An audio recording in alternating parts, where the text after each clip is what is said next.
El número de condenados. He comenzado este ensayo del infierno con una reflexión acerca de la vida intratrinitaria, con una visión de Dios como donación, como felicidad. El acto creador es una continuación de la vida intratrinitaria. La creación es un desbordamiento del amor de la Trinidad. Lo que ocurrió hacia adentro de un modo infinito, ocurre hacia afuera de un modo finito. Lo que ocurre en su seno como generación y expiración, ocurre hacia afuera como participación multiplicada por millones. Esta vida intratrinitaria, llena de calor y ternura, resulta necesaria tenerla presente durante toda la reflexión para evitar que la escatología se articule alrededor de la mirada fría de un Dios neutral que se limita a mirar la hoja de resultados. Tantos salvados, tantos condenados. Peor todavía la imagen de la barbacoa. Un Dios que es madre jamás haría eso. Nuestra madre terrena no lo haría, y Dios es más bueno que nuestras madres. Por eso, si la mitad de las almas creadas tuvieran como destino la condenación eterna, esta sería horripilantemente alta. Si bajáramos la proporción a una cuarta parte de condenados, seguiría siendo una cifra espantosa. Incluso una décima parte continuaría siendo una cantidad excesiva. Permítaseme enfocar este asunto crucial desde un punto de vista muy subjetivo. Por puro sentido común, las cifras deberían estar muy por debajo del 1%. Puede parecer que es una razón poco racional, pero creo que el sentido común no es un mal enfoque para abordar este tema. Por debajo del 1% es una cifra que comienza a ser digerible, pero sigue siendo enorme. Yo, como párroco, he conocido, más o menos, a los 1000 habitantes de mi parroquia. Un pueblo descristianizado de la España del siglo XXI. Sé cómo pueden ser de malas las peores 10 personas entre ese millar de habitantes. Y, habiéndolos conocido, considero que la proporción del 1 por cada 1000 sigue siendo demasiado alta. Mi personal opinión es que se condena una proporción indeterminada situada por debajo del 1 por cada 10.000. No pensemos que la cifra resultante es pequeña. Si solo se condenara una persona de cada 10.000 en una humanidad de 7.000 millones, escribo en el año 2019, supondría que en el infierno hay 700.000 personas solo provenientes de la presente generación. Perdóneseme el haber sido tan puramente concreto en estas consideraciones, pero si yo hubiera afrontado este interrogante de forma más seria, mi opinión no hubiera quedado tan clara. No pido que todos piensen como yo respecto a la proporción de réprobos, pero después de haber escrito tantas páginas sobre el infierno, he estimado que mis lectores albergarían una cierta curiosidad por conocer mi personal pensamiento, y por conocerlo sin ningún tipo de rodeos. Si Dios nos hubiese revelado cuál es el índice de condenados, nos ofrecería con seguridad el conocimiento de cuáles son las proporciones del infierno.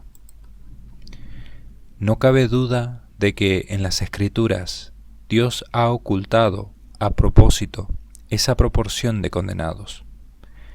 Considero que lo ha hecho porque si los hombres hubieran conocido cuán baja es la proporción, hubieran sentido acicate para pecar más. Pone entre comillas lo que dirían los hombres en ese sentido. Y dice, entre comillas, pequemos, que casi nadie se condena, y cierra las comillas. Aunque hablar de proporción baja o alta es algo relativo, ¿acaso cualquier proporción en cierto modo no es demasiado alta? ¿Qué es en realidad una proporción baja? 20 réprobos eternos, ¿no sería acaso una tragedia inmensa? Desde luego, por cada 10.000 seres humanos, sí que hallamos sujetos de una maldad intensa, maldad querida y abrazada con toda la voluntad, aunque probablemente incluso la mayoría de esos individuos tan malvados se convierten en la iluminación del último momento de la vida, cuando los velos del más allá se van descorriendo. Qué terrible visión del más allá y de la humanidad la que aquellos que sostuvieron la opinión de que la mayoría de los hijos de Dios se condenaban. Una mera cuestión de número como esta, sin duda, deforma la idea que uno tiene de Dios. Me gustaría darle algunas vueltas más al asunto de las proporciones del Averno. Si se condenara el 0,5% de 7.000 millones de habitantes de la Tierra, eso significaría que en el infierno habría 35 millones de réprobos por toda la eternidad, solo procedentes de esta generación. Si se condena 1 de cada 1.000 seres humanos, eso significa que el infierno tendría 7 millones de moradores. La cifra, de nuevo, es considerando solo esta generación. El número total de seres humanos que han existido en toda la historia es muy superior. Me puedo imaginar un infierno con esa cifra. Entra dentro de lo que considero como parámetros razonables, a pesar de lo subjetivo de esta afirmación.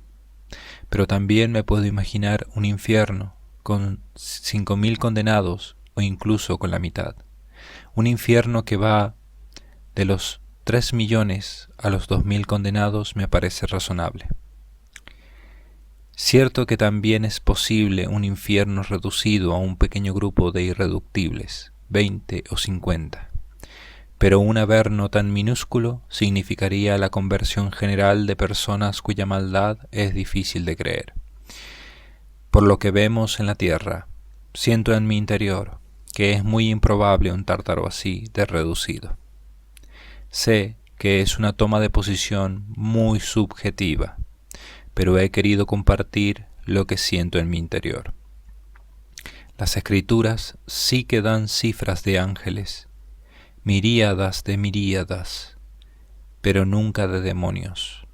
Se nos dice que existen los demonios, pero nunca se nos ofrece un número. El hecho de la condenación eterna es objeto de nuestra fe, la proporción no.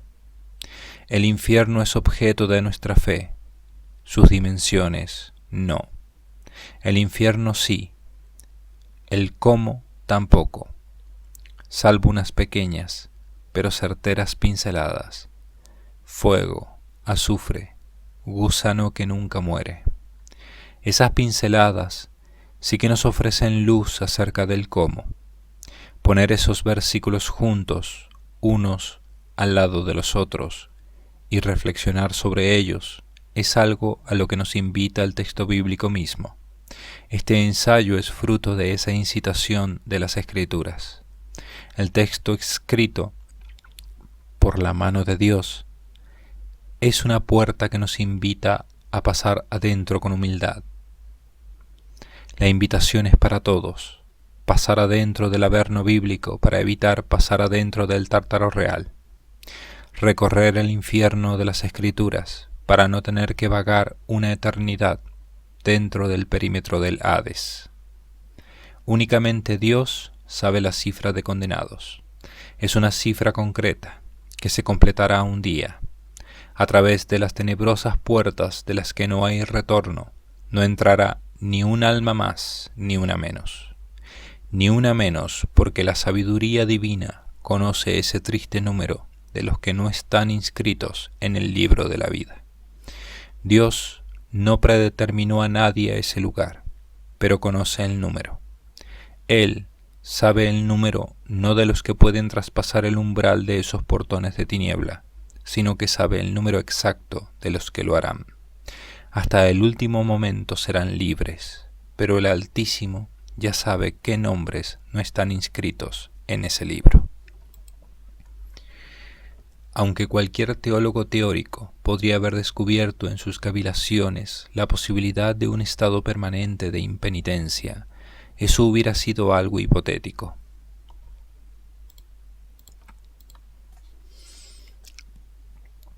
Sabemos que existe el infierno únicamente porque Dios nos lo ha revelado. Es una verdad tan espantosa que soy muy comprensivo con aquellos que por ignorancia inculpable aseguran enérgicos que no les entra en la cabeza la posibilidad de que exista la condenación eterna, sea del tipo que sea. Incluso veo que es más cristiano, más acorde al mensaje del Evangelio, tomado en su integridad, más acorde al espíritu que recorre sus páginas, la posición de aquellos que piensan que no hay nadie en el infierno, que la de aquellos que están convencidos de que la mitad de la humanidad ha sido arrojada a sus llamas. Algunos, más misericordiosos, solo arrojan al eterno sufrimiento a una cuarta parte de los hijos de Adán. Y son ellos los que los arrojan. Pues hay quienes, creyendo defender así la honra de Dios, añaden un duro, entre comillas, se lo merecen, se lo tienen muy bien merecido, cierra comillas. En el fondo, aunque no lo digan con la boca, piensan, entre comillas, que sufran, cierra comillas. En tal mentalidad, de forma subconsciente, subyace el siguiente razonamiento, entre comillas. Cuanto más claro quede que se merecen esa tortura, más a salvo quedará la bondad de Dios, cierra comillas.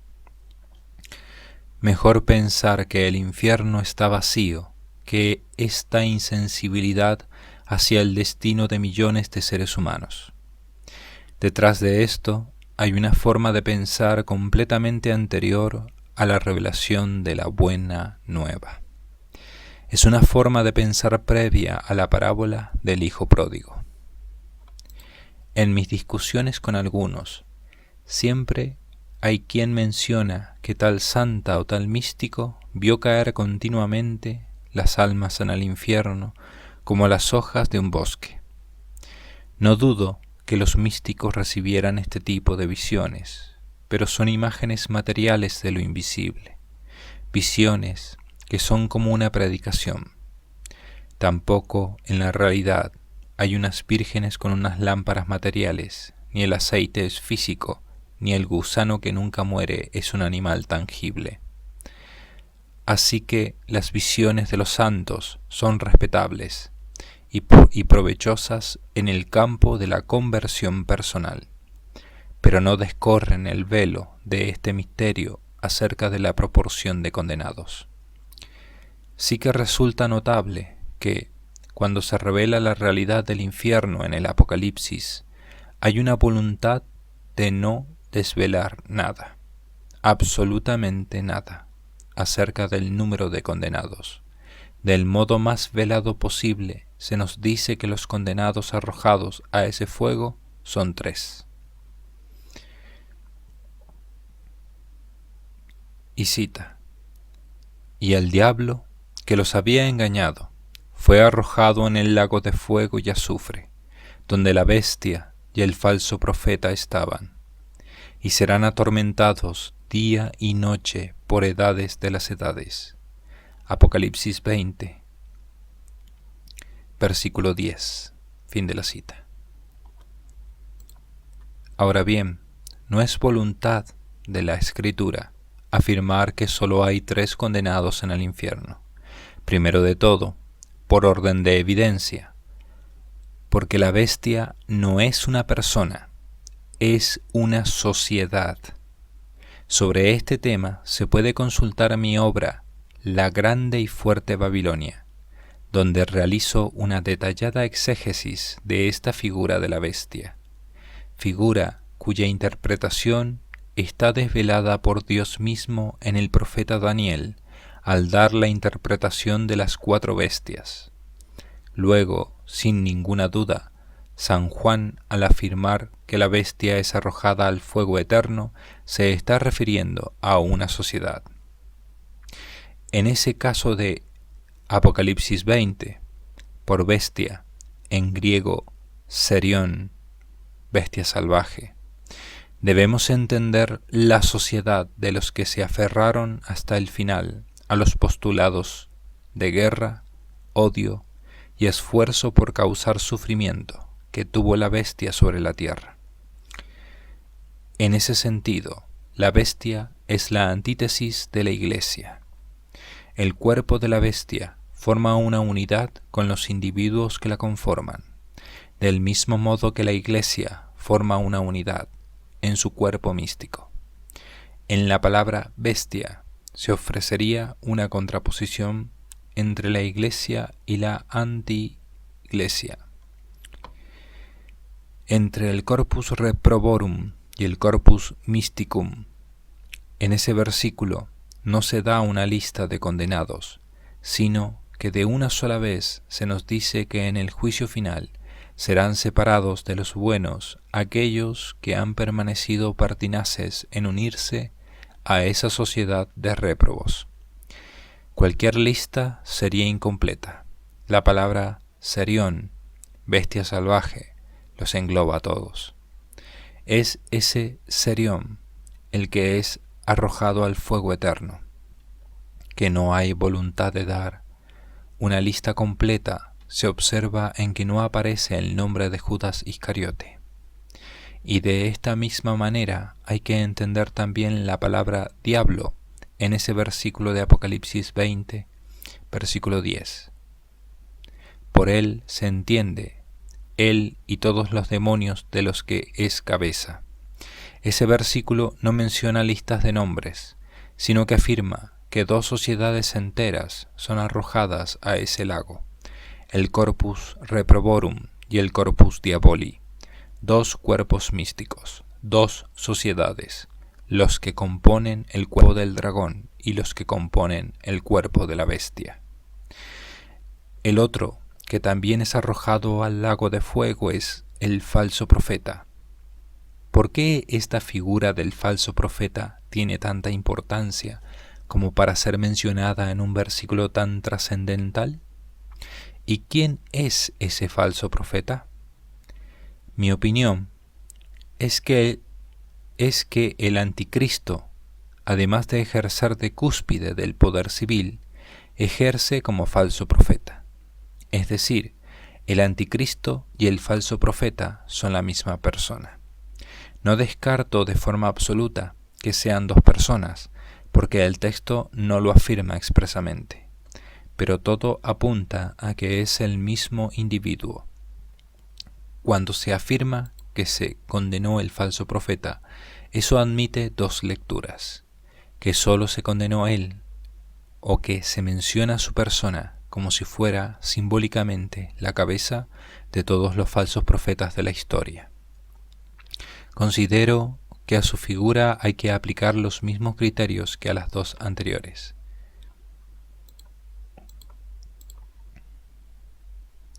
Si el diablo y la bestia son aquí entendidas como 2 grupos, también el falso profeta es cabeza preeminente de todos aquellos que, a lo largo de la historia, han ejercido un ministerio religioso inficionado por la iniquidad, que los ha llevado a propagar un falso mensaje. El daño de los falsos profetas no solo mereció ser mencionado en el Evangelio. Y cita: muchos falsos profetas se levantarán y desviarán a muchos. Mateo capítulo 24, versículo 11, fin de la cita. Sino que hay una insistencia en el final del Nuevo Testamento, en las últimas epístolas de los apóstoles, en advertir del mal que van a hacer estos sujetos a los que San Juan llama anticristos. Los que ejercen el ministerio religioso para mal, de un modo radicalmente corrompido, realizan un tipo de iniquidad cualitativamente distinta de aquellos que sólo buscan satisfacer sus apetitos humanos. Codicia del poder, riqueza, lujuria, con medios humanos. Los pseudoprofetas buscan satisfacer sus apetitos con medios idolátricos, mágicos o incluso religiosos. Por eso merecen una mención aparte, pues es como si estuvieran situados a medio camino entre lo humano, la bestia, y lo demoníaco, el diablo. Hago notar que en este grupo de falsos profetas no solo hay que situar a los ministros corrompidos de cualquier religión, sino también a los ya expresa y formalmente satánicos. El diablo a veces se ocultará bajo el ministerio de un ministro cristiano. Otras veces se obrará y hablará a través de un siervo humano suyo que le rinde culto abiertamente. Del mismo modo que los apóstoles y los verdaderos profetas fueron pocos, también los pseudoprofetas son pocos. Pero los verdaderos profetas hicieron mucho bien, muchísimo bien, y los otros mucho mal, un mal extraordinariamente desorientador. Unos predicaron el buen camino, los otros el camino hacia el abismo.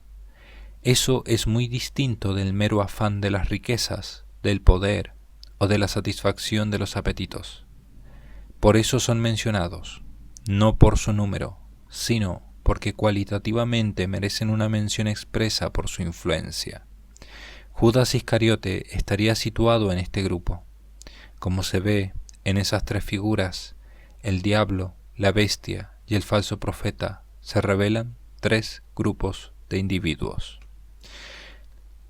Lo terrible sería morir y descubrir que uno mismo es el único condenado al infierno. Sabemos que eso no es así, porque, como se ha visto en la Biblia, se ha revelado la condenación de dos sociedades. Digamos dos sociedades, porque tanto el grupo maligno del poder civil como el grupo maligno del poder pseudo-religioso conforman el corpus reproborum. Ahora bien, ¿nos podemos hacer una lejana idea de la desolación que tendría un individuo si descubriera que tras toda la historia humana, él es el único condenado entre todos los hombres? ¿Nos podemos imaginar, siquiera lejanamente, lo que sería una eternidad en la más absoluta soledad sin poder dejar de existir? Al horror de la desesperanza se uniría el aislamiento. Imaginemos por un momento que, al acabar toda la historia, solo hubiera habido un único condenado eterno, que de entre todas las glorias y las almas solo ha habido finalmente un condenado, un solo demonio o un solo hombre. No cabe duda de que el sufrimiento se centuplicaría por ese solo hecho. ¿Podría resistirlo? Sería una situación peculiar, un condenado sin infierno. En un caso así, no tengo la menor duda de que Dios compensaría la extrema soledad con ayudas externas y gracias naturales internas, pero la compensación quedaría limitada por razones objetivas que ya se han explicado. ¿Hasta qué punto un réprobo puede soportar la ayuda divina? El sujeto, el vaso que recibe, impone límites más allá de los cuales el recipiente se agrietaría por su furia.